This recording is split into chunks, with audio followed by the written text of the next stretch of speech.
In today's video, I'm going to show you how to fix Steam purchase error.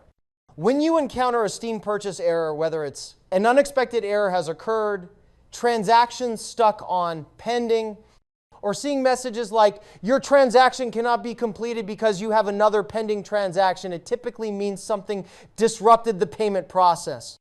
Below is a refined guide to resolving these issues smoothly.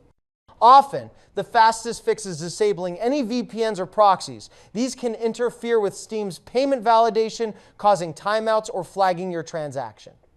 After doing so, fully restart your PC by clicking on the Windows icon here. Go ahead and click on this power button and then restart your PC. Now then, relaunch Steam and attempt your purchase again. The clean start helps the client reestablish a stable connection. If the issue persists, clear both Steam and browser cache. In the Steam client, which I have open here, click on Settings. Now press on Web Browser. Go ahead and delete cached files.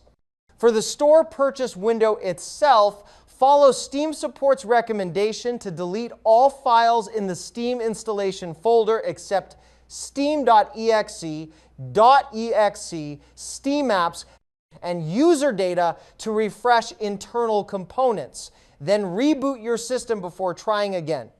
Another common culprit is a stuck pending transaction. Steam will hold on to failed payments for up to 72 hours, but often resolves them sooner. You can check your account's purchase history and cancel any pending transactions manually. This clears the way for new purchases and avoids overlapping payment attempts. Finally, network or bank site issues may also be at fault. Some users found success by adding a small item to their cart like a marketplace purchasetto re-trigger validation before buying a full game. Others needed to contact their bank to release any held funds or verify billing details, especially if multiple cards or mismatched addresses were previously used.